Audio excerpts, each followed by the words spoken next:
Hello, Norfolk!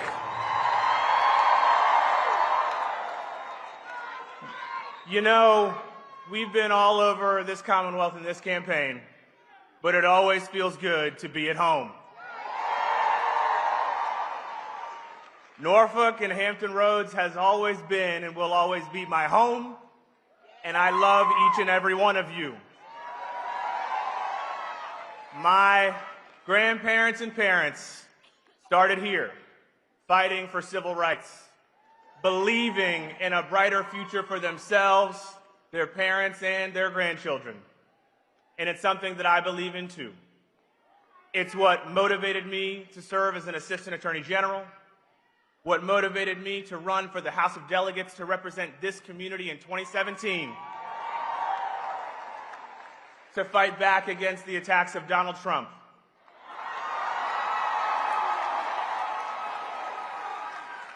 And 8 years ago, we had leaders in Virginia united in pushing back against that excess and chaos and overreach. But right now, we've got willing enablers of the president's agenda. Because when Donald Trump illegally fires workers, when he levies tariffs that destroy our regional economies, including the Port of Virginia right over there, when he is cutting funding for education and for law enforcement, other states have sued to protect their values and their interests. And instead, Jason Miyares lets him do whatever he wants. Because when big corporations are jacking up prices and making it hard for every single one of us to live. Because when an abortion ban that Jason Miyares and Glenn Youngkin pushed, that we stopped, by the way,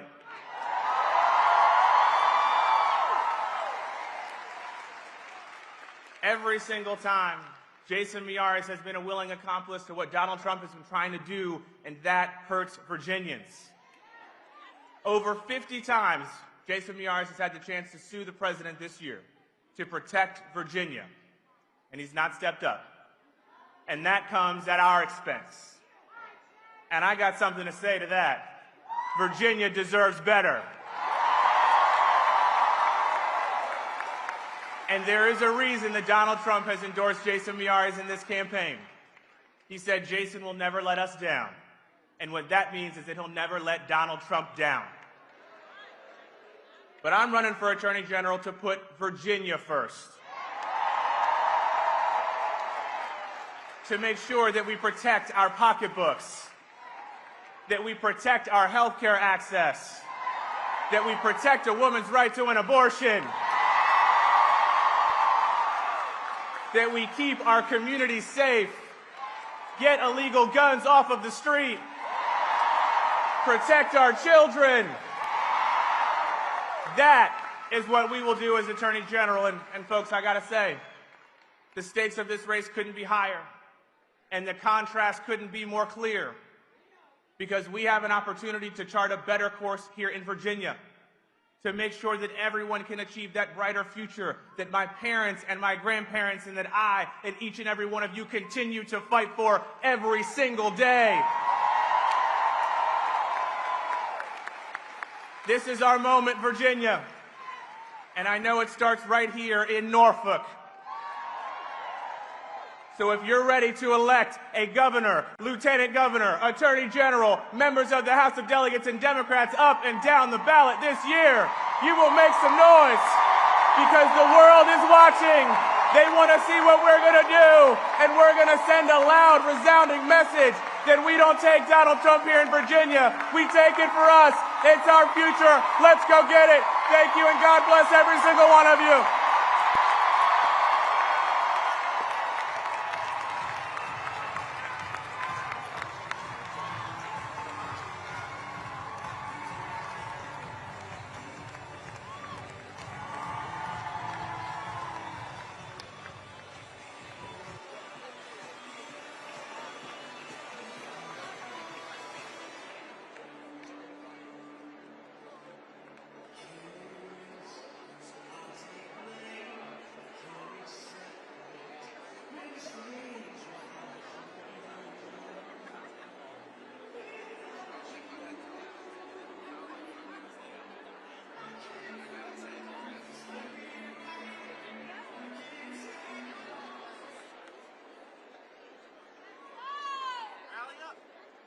Ladies and gentlemen, please welcome the chair of the Senate Committee on Health and Education and the next Lieutenant Governor of the Commonwealth of Virginia, Ghazala Hashmi!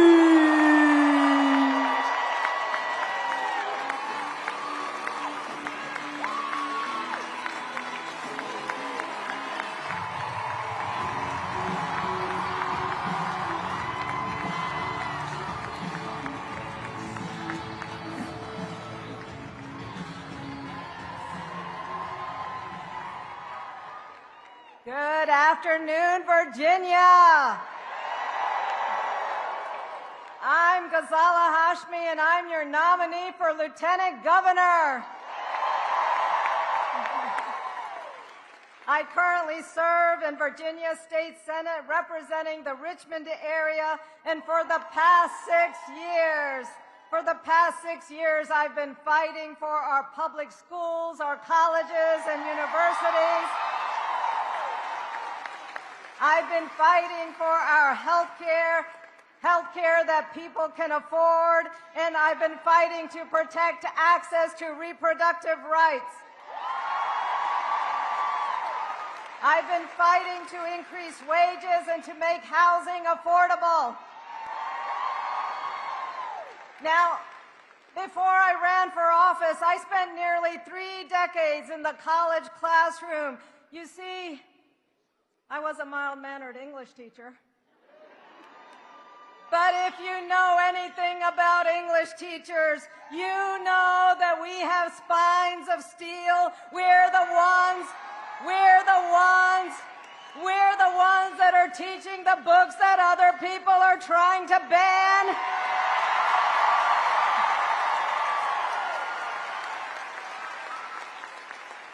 I decided to run for office in 2019 because Donald Trump made it his priority to attack so many of the communities that I care about. He came into office speaking the language of division and bigotry.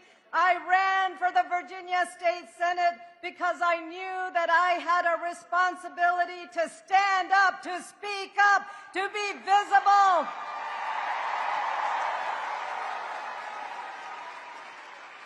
Now, I know that we find ourselves once again in darker and troubling times, and I don't know about you all, but there's been so many days that I wake up and feel overwhelmed. I wonder, what is this country that I'm living in right now? So I want to acknowledge that our concerns are real. They're right in front of our eyes, and we have to confront them without fear and with steel in our spines.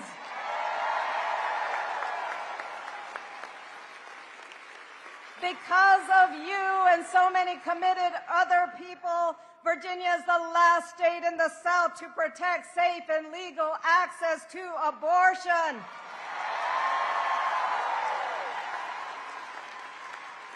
And in the years since that disastrous Dobbs decision, we've seen Republicans in Virginia continue a relentless effort to dismantle the critical right to essential health care.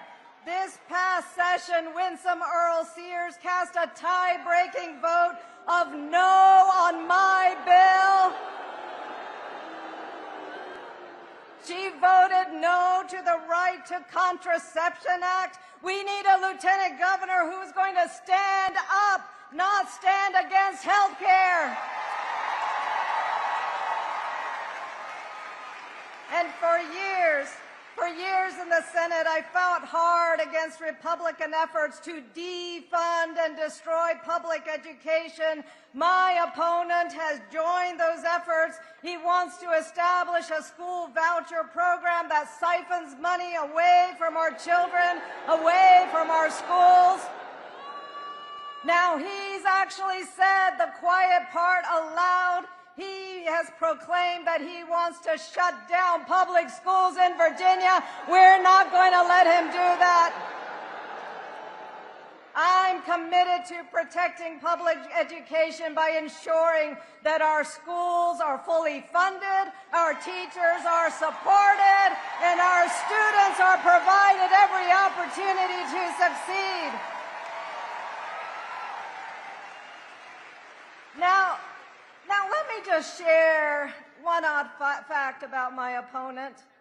He's an openly gay man who is okay accepting Winsome Sears' public support for discrimination against our LGBTQ brothers and sisters. When Winsome declared